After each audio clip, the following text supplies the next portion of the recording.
नमस्कार, आप लोग देख रहे हैं सार सनाव। लद्दाख के सामाजिक कार्यकर्ता और इंजीनियर सोनम वांगचुक से जुड़ी एक बड़ी खबर सामने आई है। केंद्र सरकार ने उनके ऊपर लगाया गया नेशनल सिक्योरिटी एक्ट यानी एनएसए हटाने का फैसला लिया है।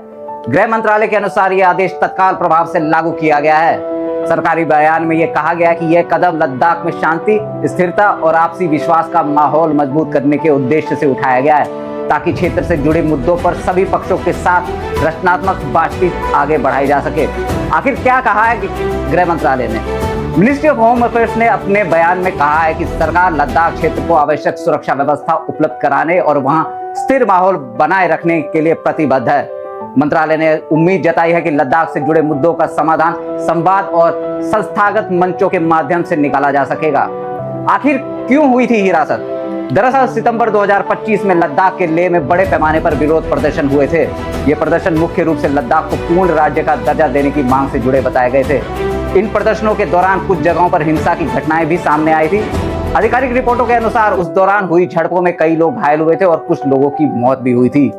इसी घटनाक्रम के बाद 26 सितंबर 2025 को प्रशासन ने सार्वजनिक व्यवस्था बनाए रखने के आधार पर सोनम वांगचुक को नेशनल सिक्योरिटी एक्ट के तहत हिरासत में लिया था। उसके बाद उन्हें लद्दाख से राजस्थान के जोधपुर सेंट्रल जेल में स्थानांतरित कर दिया गया। आपको बता दें कि सरकारी जानकारी के अनुसार वे लगभग 170 दिन से जोधपुर जेल में थे। अब एनएसए हटाए जाने के बाद उनकी रिहाई की प्रक्रिया आगे बढ़ेगी। हालांकि जेल प्रशासन को औपचारिक आदेश मिलने के बाद ही अंतिम कानूनी कार्रवाई की जाएगी। आखिर क्या है एनएसए कानून? आपको बता दें, नेशनल सिक्योरिटी एक्ट भारत का एक प्रिवेंटिव डिटेंशन कानून है, जिसके तहत सरकार किसी व्यक्ति को देश की सुरक्षा या सार्वजनिक व्यवस्था के लिए संभावित खतरा मानते हुए हिरासत में ले सकती है। इस कानून के तहत किसी व्यक्ति को अधिकतम 12 महीने तक नजरबंद रखा जा सकता है। हालांकि समय समय पर इसकी समीक्षा भी की जाती है। आखिर कौन है सोनम वांगचुक?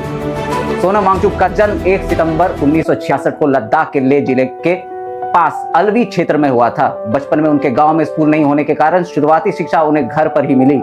बाद में उन्होंने श्रीनगर और दिल्ली में पढ़ाई की और national institute of technology Srinagar से मैकेनिकल इंजीनियरिंग में बीटेक किया। उन्होंने शिक्षा सुधार में भी अपना योगदान दिया। 1988 में उन्होंने अपने साथियों के साथ मिलकर student education and culture movement of Ladakh यानी कि सेकमॉल की स्थापना की। इसका उद्देश्य लद्दाख के सरकारी स्कूलों की शिक्षा व्यवस्था में सुधार लाना था।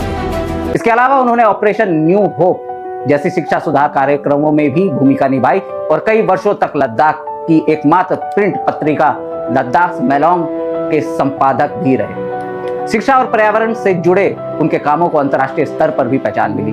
उन्हें पर्यावरण और सतत विकास के क्षेत्र में योगदान के लिए रेमन मैग्सेसे अवार्ड से सम्मानित किया जा चुका है। फिलहाल केंद्र सरकार द्वारा एनएसए हटाए जाने के फैसले के बाद यह मामला एक नए मोड़ पर पहुंच गया है। आने वाले समय में यह देखना अहम होगा कि लद्दाख से जुड़े मुद्दों पर सरकार और स्थानीय समूह के बीच बातचीत किस दिशा में आगे बढ़ती है। बाकी तमाम खबरों के लिए बने रहिए हमारे साथ, देखते रहिए सार सनाव। नमस्कार।